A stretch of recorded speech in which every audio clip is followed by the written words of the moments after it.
విశాఖ తహసీల్దార్ రమణయ్య హత్య కేసు దర్యాప్తులో సంచలన విషయాలు బయటపడుతున్నాయి. రియల్ ఎస్టేట్ గొడవల వల్లే హత్య జరిగినట్టు విశాఖ పోలీస్ కమిషనర్ రవిశంకర్ తెలిపారు. నిందితుడిని గుర్తించామన్న సిపి అతడు ఫ్లైట్ ఎక్కి సిటీ దాటి వెళ్లిపోయినట్టు తెలిపారు. నిందితుడిని పట్టుకునేందుకు ప్రత్యేక బృందాలను ఏర్పాటు చేశామన్నారు. ఫ్లైట్ టికెట్ బుక్ చేసుకున్న ఆధారాలతో పాటు నిందితుడి గురించిన అన్ని వివరాలు సేకరించామన్నారు. పారిపోయిన నిందితుడిని పట్టుకునే పనిలో ఉన్నామని చెప్పారు.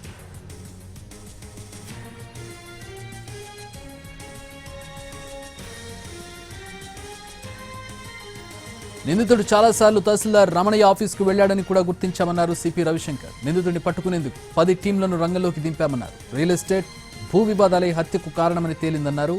భూ వివాదాలపై తహసీల్దార్ను కలిసేందుకు కొంతమంది ఆయన ఇంటికి వెళ్లారని, వారితో మాట్లాడిన తర్వాత సెండ్ ఆఫ్ ఇచ్చేందుకు ఎంఆర్ఓ ఇంటి నుంచి బయటకు వచ్చాడని, ఆ సమయంలో హత్య జరిగిందని తెలిపారు పోలీసులు.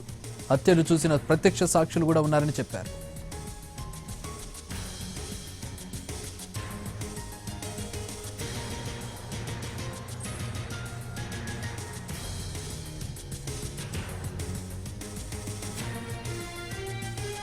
Because it is under investigation, we don't want the investigation leads to be leaked out so that the accused takes advantage of those leads. But we are on the job.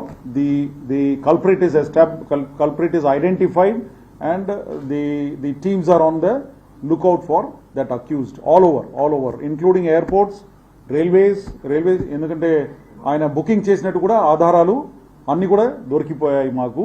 So booking చేసిన time, date, ఏ bank, అదంతా కూడా ఆధారాలు అన్ని కూడా దొరికిపోయాయి. కాబట్టి అదంతా చేస్తున్నాం. ఇప్పుడు ఇదంతా కూడా బహిరంగ బయట ప్రెస్లో చెప్పేసి అక్యూజ్డ్కి ఇంకా రూట్, ఇంకా ఎస్కేప్ అవడానికి, పోలీస్ నెట్ నుంచి బయటపడటానికి అవకాశం ఇవ్వకుండా ఉండాలని ఆ ఉద్దేశంతోనే ప్రెస్ ముందు అదంతా కూడా ఇప్పుడు చెప్పడం లేదు. But team is on the job and we have detected this entire case. Only thing is arrest of the accused is pending. Adu kuda ippudu teams are in the field. We are also in touch with the neighboring states. But emante pending real estate issues with the MRO office. Eye witnesses kuda unnaru. Ee eye witnesses kuda vaalla land dispute gurinchi velli kalsi kindaki vacharandi. Vallani see off cheyadaniki మర్యాద పూర్వకంగా పాపం MRO గారు కిందకి వచ్చారు. Single offender, is a single offender. He has been identified. పూర్తిగా అన్ని వివరాలన్నీ కూడా. హీఈస్ ఆల్సో అండర్ ఫైనాన్షియల్, ఇది ఏదో 4-5 crores పోగొట్టుకున్నారట. ఆయన ఇల్లు కూడా మార్ట్గేజ్ అయ్యి ఆ బ్యాంక్ వాళ్ళు తీసేసుకున్నారు. ఆయన అంతా వెరిఫై చేసుకున్నాం. అడ్రస్, లొకేషన్, ఊరు, డిస్ట్రిక్ట్ అంతా కూడా ఎవ్రీథింగ్ ఈజ్ ఐడెంటిఫైడ్. ఆయన సొంత ఇల్లు కూడా అది ఏమంటారు, మార్ట్గేజ్ చేస్తూ ఉంటారు కదా, అది లోన్ రీపే చేయకుండా అది కూడా బ్యాంక్ వాళ్ళు తీసేసి ఇంకొకరికి అమ్మేశారు. జప్తీ హో గయా హై. So all that is happened. So everything is clear.